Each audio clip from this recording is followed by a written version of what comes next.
Pelé. He remains the most recognized name from football's classic era, having won 3 World Cups between 1958 and 1970, a record no other player has matched. His speed, finishing, and vision set a new standard for what a forward could accomplish, and his rise from a teenager scoring goals in Sweden to the finished player who led Brazil in Mexico became one of the defining arcs of the era.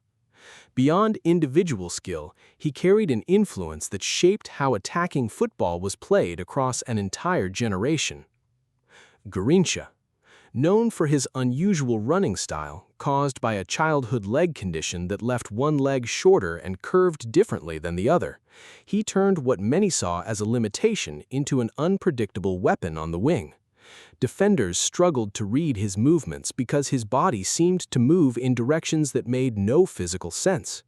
He played a central role in Brazil's 1958 and 1962 World Cup victories, often credited as the more decisive player in 1962 when Pelé was sidelined by injury. Bobby Moore. As captain of England's 1966 World Cup winning team, he brought a calm authority to the backline that set him apart from more physical defenders of his time.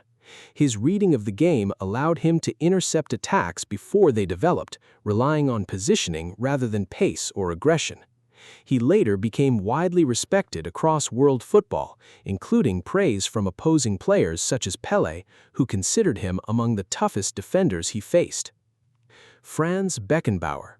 He redefined what a defender could do by advancing forward from the back, a role that became known as the libero, or sweeper, allowing him to launch attacks rather than simply stop them.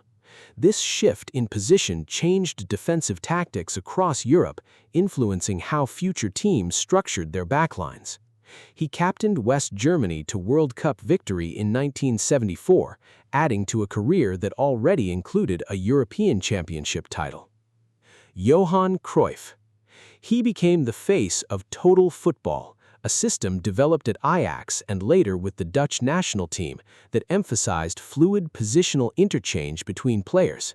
Any outfield player could occupy any position on the pitch depending on the situation, a concept that was considered radical at the time. His technical ability, especially a turning move that became known as the Cruyff turn, influenced how attacking players approached one-on-one situations for decades afterward. Eusébio. Born in Mozambique before moving to Portugal to play professionally, he became one of the most feared strikers of the 1960s, known for his explosive pace and powerful shooting. He led Portugal to a third-place finish at the 1966 World Cup, finishing as the tournament's top scorer. His success also marked one of the first instances of an African-born player reaching global stardom on football's biggest stage. Bobby Charlton.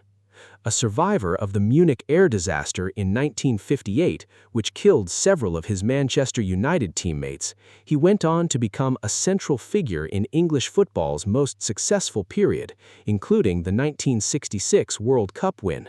His long-range shooting and stamina made him a rare combination of goal scorer and tireless midfield presence. He later became the first Englishman to win the World Cup, the European Cup, and the Ballon d'Or. Gerd Müller. Nicknamed the Bomber for his instinct in front of goal, he scored goals at a rate that remained unmatched for decades, including a record for most goals scored in a single World Cup tournament in 1970. Unlike many strikers who relied on speed or elegance, his strength was positioning, arriving in exactly the right spot a split second before defenders could react. His goals were instrumental in West Germany's 1974 World Cup victory on home soil.